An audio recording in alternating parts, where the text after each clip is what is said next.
अस्सलामुअलैकुम। बोल न्यूज़ के साथ मैं हूँ युसरा नजम। मैं हूँ सैयद रजी। ब्रिटेन का बाकायदा आगाज करते हैं। आपको बताएं कि अफगानिस्तान में नए हुक्मरानों की आमद सदारती महल में तैयारियां मुकम्मल कर ली गई हैं। तालिबान आज नमाज जुमा के बाद नई हुकूमत का ऐलान करेंगे। ईरानी तर्ज हुक्मरानी को अपनाया जाएगा। मुल्ला हैबतुल्लाह सुप्रीम लीडर होंगे। सदर या वजीर आजम उनके मातहत होंगे। नई हुकूमत को मुआशी मसाइल का सामना है। अफगानिस्तान में नए हुक्मरान करेंगे ऐलान। तालिबान नई हुकूमत पर मुशावरत मुकम्मल कर ली गई। नई अफगान काबीना के नाम भी फाइनल हो गए। तालिबान ओहदेदार हमदुल्लाह मुत्तकी ने सोशल मीडिया पर बताया कि काबुल के सदारती महल में एक तकरीब की तैयारी की जा रही है। ईरान की हुकूमती मॉडल की तर्ज पर हुकूमत चलाई जाएगी। मुल्ला हैबतुल्लाह आखुंद सुप्रीम लीडर होंगे। सुप्रीम लीडर हैबतुल्लाह आखुंद के मातहत एक गवर्निंग काउंसिल बनाई जाएगी, जिसकी सरबराही सदर करेगा। खवातीन की मुनासिब तादाद निजाम का हिस्सा होगी, मगर उन्हें आला ओहदे नहीं दिए जाएंगे। गुज़िश्ता 20 बरस के दौरान हुकूमती ओहदों पर रहने वालों को शामिल नहीं किया जाएगा। तालिबान के लिए सबसे बड़ा चैलेंज तबाह हाल मईशत है। इस पर बात करते हुए तर्जुमान तालिबान ज़बीउल्लाह का कहना है कि तमाम चैलेंजेस पर काबू पा लेंगे। अतालवी अखबार को इंटरव्यू में कहा कि नई हुकूमत इब्तिदाई तौर पर चीनी इमदाद पर भरोसा करेगी। और अफगान तालिबान ने चीन पर एतमाद का इजहार कर दिया। तर्जुमान ज़बीउल्लाह मुजाहिद का कहना है कि अफगानिस्तान में तरक्की का मुस्तकबिल चीन के हाथों में है। चीन ने अफगानिस्तान में भारी सरमायाकारी की हामी भर ली। उनका कहना था कि आलमी बरादरी से अच्छे ताल्लुकात चाहते हैं। अफगानिस्तान में तरक्की और तामीर नौ का सफर, तालिबान ने चीन से उम्मीदें बांध ली। तर्जुमान ज़बीउल्लाह मुजाहिद का कहना है कि अफगानिस्तान की तरक्की का मुस्तकबिल चीन के हाथों में है। अतालवी अखबार को इंटरव्यू में उनका कहना था कि चीन अफगानिस्तान का पड़ोसी ही नहीं बल्कि सबसे अहम शराकतदार समझा जाता है। नया अफगानिस्तान अपनी मईशत की बहाली और तामीर नौ के लिए चीन की मदद लेगा। तर्जुमान तालिबान का कहना था कि 1 बेल्ट 1 रोड खित्ते से गुजरने वाले सिल्क रोड की बहाली का संग मील है। अफगानिस्तान में तांबे के वाफिर ज़खायर हैं। तांबे के ज़खायर को चीनी दोस्तों की मदद से अफगानिस्तान की तरक्की के लिए इस्तेमाल किया जाएगा। हम चीन को आलमी मंडी तक रसाई का पासपोर्ट समझते हैं। अफगानिस्तान में ख़वातीन के किरदार पर ज़बीउल्लाह मुजाहिद का कहना था कि अफगान ख़वातीन तमाम शोबाहाए ज़िंदगी में अहम किरदार अदा कर सकती हैं। ख़वातीन के जामियात में तालीम हासिल करने पर कोई रोक टोक नहीं होगी। ख़वातीन अफगान सिक्योरिटी के नाकाबिले तस्खीर हीरो हैं। उनका कहना था कि तालिबान आलमी बिरादरी से ताल्लुकात की बेहतरी के लिए पूरी कोशिश करेंगे। हमें बैनुल-अक़वामी बिरादरी का एतमाद हासिल करना होगा। अफगानिस्तान से गैर मुल्की फ़ौजों का इनखिला, पाकिस्तान आलमी तवज्जो का मरकज़ बन गया। गैर मुल्की वज़ीर ख़ारजा का दौरा पाकिस्तान जारी है।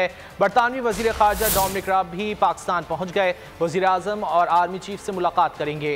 वज़ीर ख़ारजा से अफगानिस्तान की सूरत हाल पर तबादला ख्याल किया जाएगा। दूसरी जानिब अमरीका ने अफगानिस्तान में तालिबान के साथ मिलकर दाइश के खिलाफ कार्रवाइयाँ जारी रखने का इंदिया दे दिया।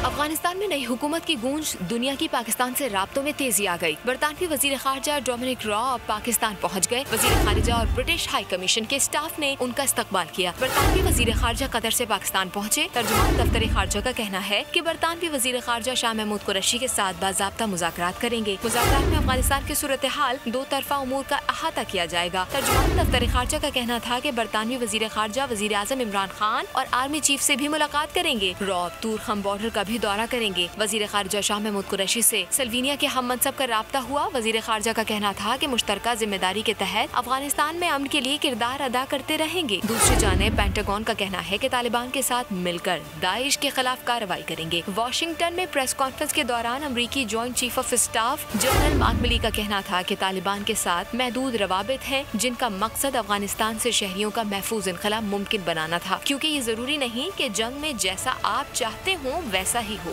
सिंध हुकूमत की कोरोना पॉलिसियों के खिलाफ कराची के ताजिर भूख हड़ताल पर बैठ गए हैं। ताजिर एक्शन कमेटी ने रात 10 बजे तक कारोबार और सिर्फ एक रोज की बंदिश का मुतालबा कर दिया। PTI रहनुमा राजा अजहर और खुर्रमशेर जमान ने ताजिरों से मुलाकात की। खुर्रमशेर जमान का कहना था कि सिंध हुकूमत के जालिमाना रवैये के खिलाफ पूरे कराची को उठना चाहिए। डिप्टी कन्वीनर शलजीर गोपलानी ने कहा कि कराची और हैदराबाद के सिवा सिंध भर में रात 10 बजे तक कारोबार की इजाज़त है। कराची के साथ सौतेली माँ जैसा सलूक बंद किया जाए। सिंध हुकूमत के अहमकाना फैसलों ने भूख हड़ताल पर मजबूर किया है। कराची के ताजिर सरापा एहतजाज हैं। सिंध हुकूमत की कोरोना पॉलिसियों के खिलाफ कराची के ताजिर भूख हड़ताल पर बैठ गए हैं। ताजिर एक्शन कमेटी ने रात 10 बजे तक कारोबार और सिर्फ एक रोज़ की बंदिश का मुतालबा किया है। इसी हवाले से बात कर लेते हैं। हमारे साथ मौजूद हैं जावेद कुरैशी साहब। जावेद साहब, बहुत शुक्रिया आपके वक्त का। जावेद साहब, ये बताइएगा कि सिंध हुकूमत की जानिब से जो नोटिफिकेशन जारी किया गया है उस हवाले से क्या कहेंगे आप?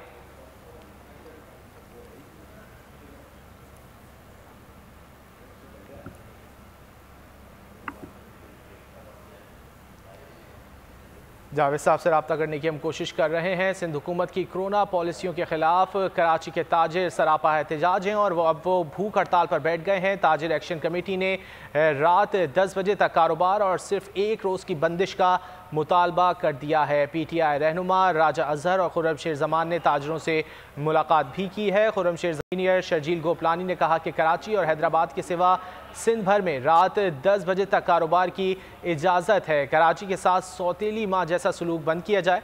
सिंध हुकूमत के अहमकाना फैसलों ने भूख हड़ताल पर मजबूर कर दिया है। कराची के ताजिर भूख हड़ताल पर बैठ चुके हैं और वो सिंध हुकूमत के खिलाफ सरापा एहतजाज हैं। उनकी जानिब से कहा जा रहा है कि कराची और हैदराबाद के ताजिरों को भी उतना ही वक्त दिया जाए कारोबार का जितना सिंध के दीगर शहरों में कारोबार करने की इजाज़त है। वक्त दिया जा रहा है ताजिरों को कारोबार करने का, उतना ही सिंध में कराची और हैदराबाद में भी कारोबार करने की इजाज़त दी जाए। उनकी जानिब से मुतालबा किया जा रहा है कि रात 10 बजे तक दुकानें खुली रखने की इजाज़त दी जाए जैसा कि पूरे सिंध में इजाज़त है। इसके अलावा ताजिरों की जानिब से ये भी कहा जा रहा है कि एक रोज़ की बंदिश की जाए, 2 रोज़ की बंदिश ना की जाए। इसी हवाले से बात कर लेते हैं जावेद कुरैशी साहब से। जावेद साहब, बताइएगा क्या कहेंगे आप?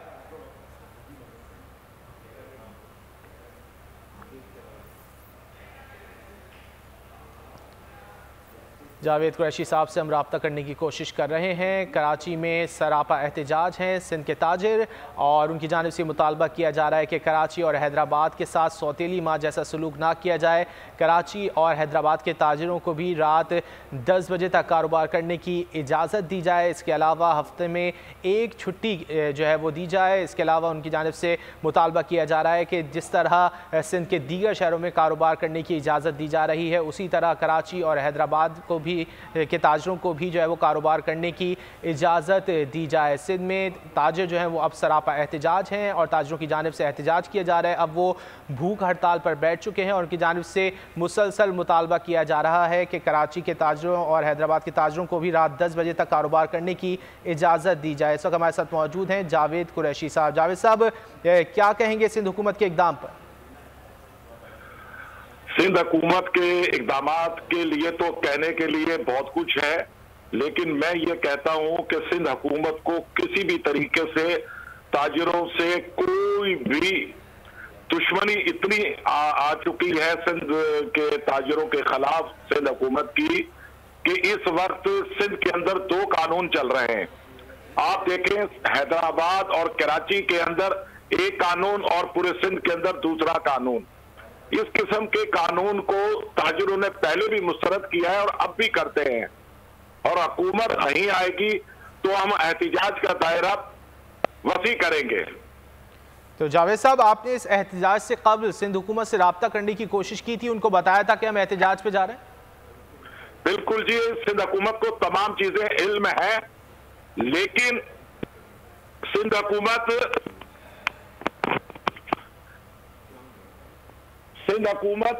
किसी भी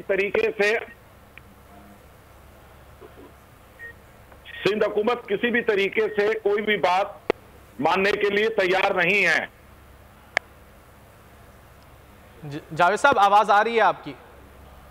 जी आ रही है मेरी आवाज? जी जी, प्लीज कंटिन्यू। अच्छा, अब सिंध हुकूमत के लिए अब आप देखें कि हमने वैक्सीनेशन के लिए कितनी जद्दोजहद की, तमाम ताजिरों को वैक्सीनेशन कराई, तमाम स्टाफ को कराई, हमने वैक्सीनेशन के लिए कैंप लगाए और आप देखें कराची का सबसे बड़ा कैंप एक्सो सेंटर के बाद शहीद बेनजीर पार्क के अंदर जो हमने लगाया कराची रेस्टोरेंट के ताउन से, वहां डेली इस वक्त कराची के अंदर तकरीबन कमोबेश 2 लाख अफराद वैक्सीनेशन हो रहे हैं और उसके बावजूद भी हमें कारोबार करने की इजाजत नहीं है।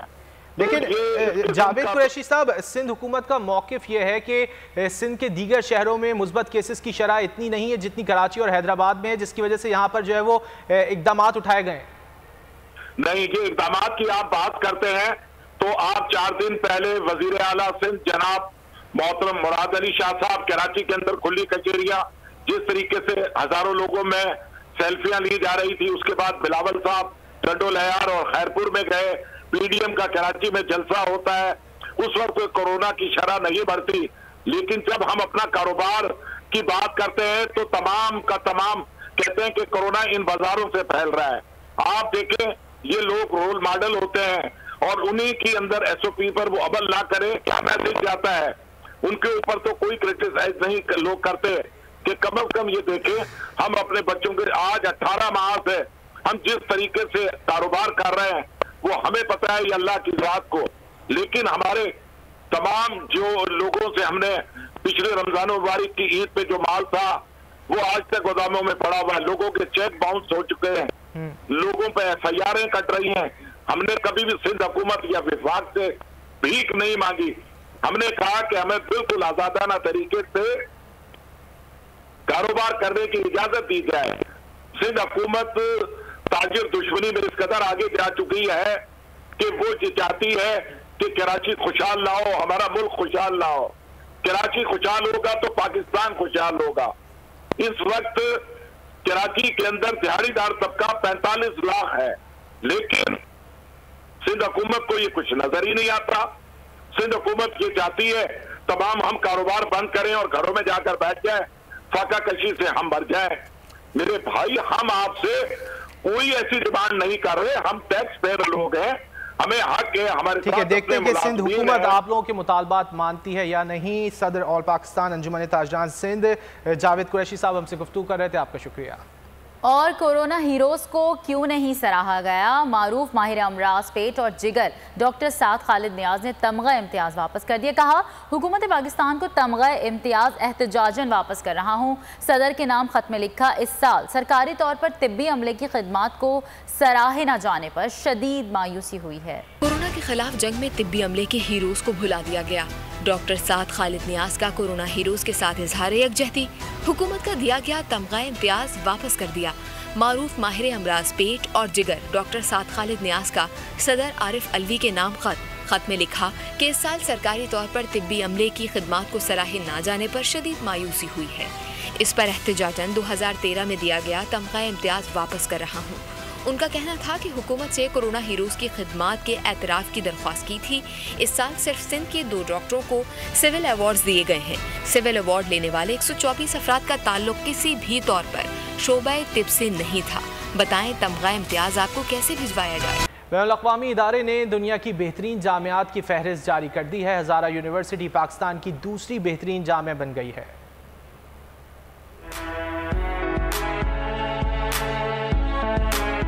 खैबर पख्तूनख्वा के लिए बड़ा एजाज, हज़ारा यूनिवर्सिटी दुनिया की बेस्ट यूनिवर्सिटीज़ की फहरिस्त में आ गई। हज़ारा यूनिवर्सिटी पाकिस्तान की दूसरी बेहतरीन जामा बन गई। मयारी रिसर्च, तदरीस और मैनेजमेंट को मद्देनजर रखते हुए यूनिवर्सिटी की दर्जा बंदी की जाती है।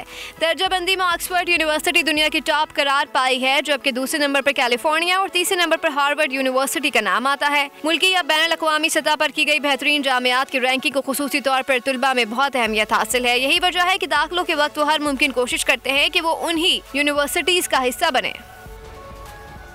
और इसी हवाले से बात करेंगे vice chancellor Hazara university doctor Jamil Ahmad इस वक्त हमारे साथ मौजूद हैं। डॉक्टर साहब, बहुत शुक्रिया आपके वक्त। डॉक्टर जमील, ये बताइएगा कि दूसरे नंबर पर बेहतरीन जामियात में शुमार हो रहा है हज़ारा यूनिवर्सिटी का, आपके क्या तासुरात हैं?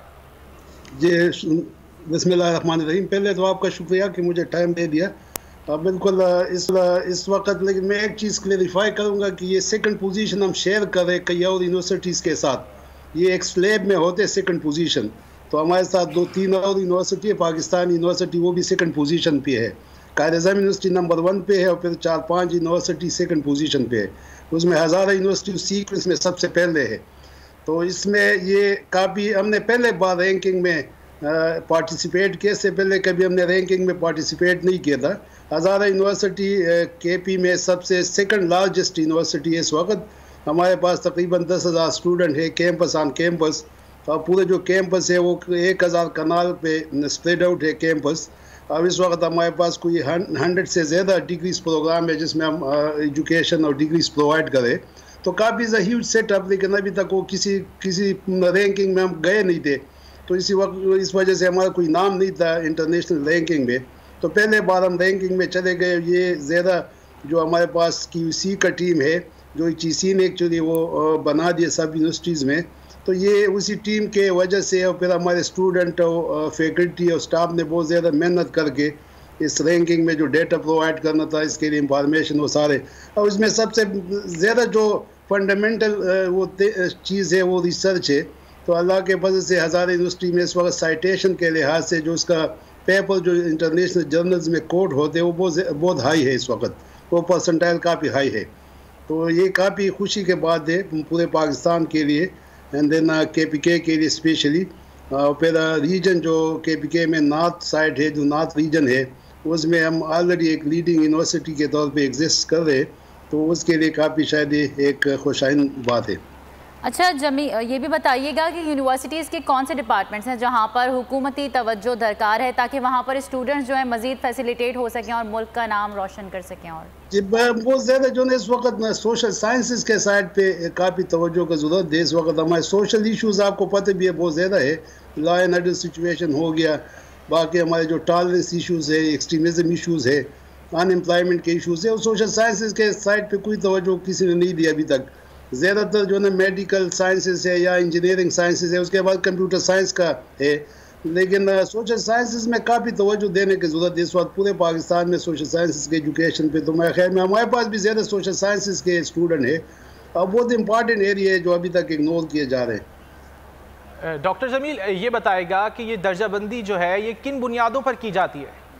इसमें एक पैरामीटर्स बहुत ज़्यादा है, कोई मतलब टोटल मिला के इसके जो फील्ड्स होंगे वो 50 तक तो होंगे, लेकिन इसमें मेजर जो है सबसे पहले टीचिंग है, उसके बाद रिसर्च है, इंटरनेशनल आउटलुक है, साइटेशन है, ये 4-5 जो उसके है मेजर कैटेगरीज है। उसके अंदर पे सब पैरामीटर्स है, उसी के मुताबिक डेटा इकट्ठे किए जाते हैं। तो ये जो रैंकिंग है जो टाइम्स वाला है, इसमें सारी चीज़ें कंसिडर होती है। एक और रैंकिंग सिस्टम भी है, QS सिस्टम उसको कहते हैं, वो उसके अंदर ज़्यादा रिसर्च पे फोकस होते हैं। तो इसमें ओवरऑल यूनिवर्सिटी को देखते हैं 5 कैटेगरीज में, जिसमें रिसर्च, टीचिंग, इंटरनेशनल आउटलुक है, और उसके बाद जो ना साइटेशन है, ये चीज़ें मिला के ये इसी पे रैंकिंग होती है। अच्छा, इसमें मैं ये बताना चाहता हूँ कि इसमें ज़्यादा आपको खुद ही डेटा देना होता है। रैंकिंग के सिस्टम में डेटा खुद ही प्रोवाइड करना होते हैं, और इसमें शायद एक इशू या लिमिटेशन के लिए, कंस्ट्रेंट के लिए, कि ये तो एक इंटरनेशनल ऑर्गेनाइजेशन है UK बेस्ड, तो उसने ज़्यादा उसके साथ शायद वेरिफिकेशन का बहुत ज़्यादा अच्छे टूल्स नहीं होंगे कि वो आके इतना रिमोट एरियाज़ में यूनिवर्सिटी को वेरीफाई करे कि उसका डेटा किस तरह है और इसका कितना मतलब वो है ऑथेंटिक के डेटा। लेकिन उसके अलावा भी उसके कई है तरीके। इंटरनेशनल रिव्यूअर है उसके पास, हायर एजुकेशन कमीशन है पाकिस्तान में, फिर वेबसाइट पे आपको सारी चीज़ें रखने होंगे, उसके साथ आपको लिंक करवाना होता है कि आपके स्टूडेंट का जा चुके हैं, तो स्टूडेंट से भी पूछते हैं जो ग्रेजुएट स्टूडेंट है। ये ठीक है। Doctor Jamil Ahmed, vice chancellor Hazara university, हमसे गुफ्तगू कर रहे थे। आपके वक्त का शुक्रिया। सब्सक्राइब करें और बेल दबाएं ताकि कोई खबर रह न जाए।